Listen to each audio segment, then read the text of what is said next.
Hola, sean bienvenidos a mi canal de Semeruca. Esta vez les voy a hablar del Dogma 95, el movimiento que cambió la historia del cine irreverentemente.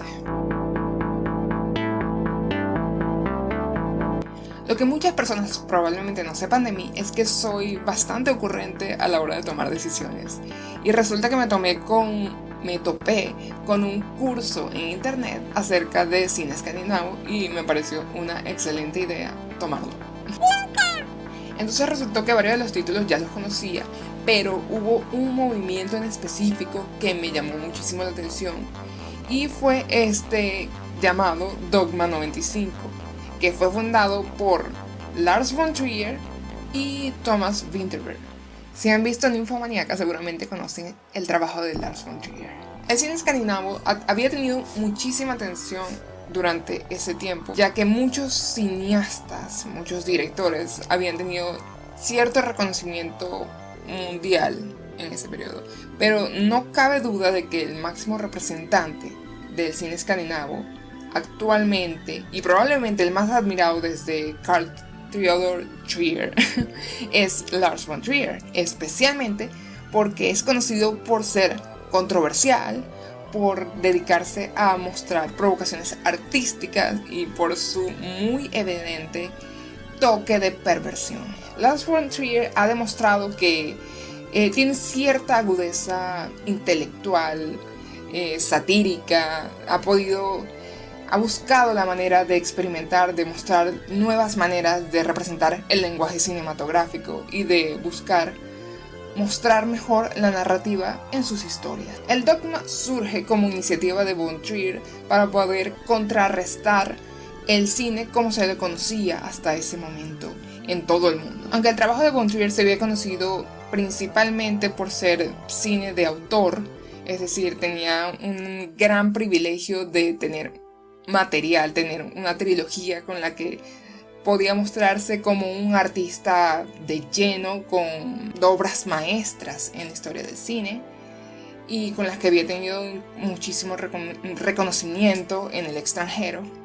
Él decide llevarle la contraria a todos estos ideales que ya había demostrado que manejaba a la perfección.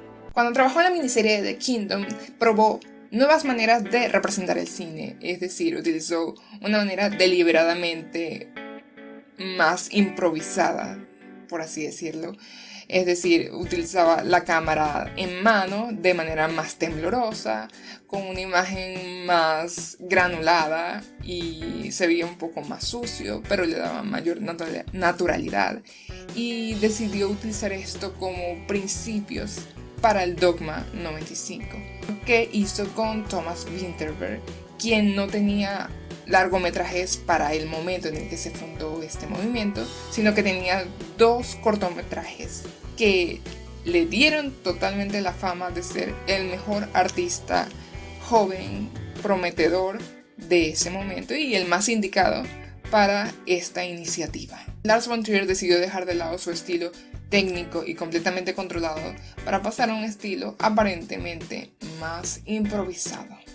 Una de las películas que catapultó a Lars von Trier fue Breaking the Waves, que no entra específicamente o oficialmente en el Dogma 95, sí cumple con ciertas características que podrían mantenerla en el mismo estilo del Dogma. Breaking the Waves trata de una mujer cuyo esposo es inválido y ella tiene un extraño trato con Dios, que se permite ser humillada y abusada sexualmente para poder ayudar a su esposo. ¿Cómo es esto posible? Bueno, porque como su esposo es cuadripléjico, él le pide a ella que ella mantenga relaciones sexuales con otros hombres y que le cuente sus anécdotas. Las películas de von Trier a partir de ese entonces tienden a tener una protagonista femenina y muestran mucho el martirio femenino. El movimiento se presentó oficialmente en una conferencia en 1995 en la que se reunieron varios cineastas e hicieron una especie de colectivo para directores que quisieran romper los estándares y hacer sus películas como una acción de rescate del cine en ese momento. Y por supuesto, este manifiesto no fueron solamente declaraciones e intenciones, sino que también mostraban una serie de reglas específicas para poder hacer una película que pudiera cumplir con esta denominación. La originalidad del manifiesto ofrece a la película contemporánea como una misión de rescate contra los conceptos de autor y el cine burgués. Las reglas de este manifiesto serían: número 1. Se debe hacer en el lugar y sin accesorios. 2. El sonido y las imágenes deben producirse juntas. 3. La cámara debe ser portátil. 4. La película debe estar a color. 5. El trabajo óptico y los filtros están prohibidos, así como la 6. Cualquier acción superficial. 7. La película debe tener lugar aquí y ahora, en el presente. 8. Las películas de género no están permitidas. 9. El formato debe ser académico de 35 milímetros. Y 10. El director no debe ser acreditado.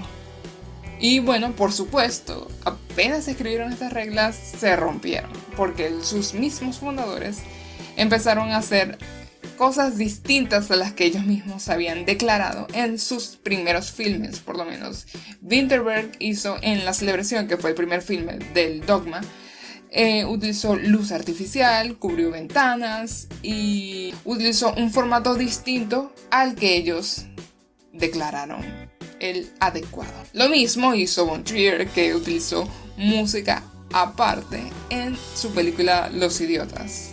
Además de que también utilizó un formato distinto. Pero al final el cine se trata de eso, de experimentar, de crear caminos para luego perderte en el bosque. ¿Crees que el Dogma fue una declaración correcta o fue mera publicidad? Déjalo en los comentarios. Este video se lo dedico a Argélida, que muy probablemente no lo vea, pero para que tenga en cuenta de que sí estoy estudiando un poquitín. Si les gustó el video, no olviden darle me gusta y suscribirse para estar al tanto de nuevos videos de cine, de animación y de doblaje. See you later.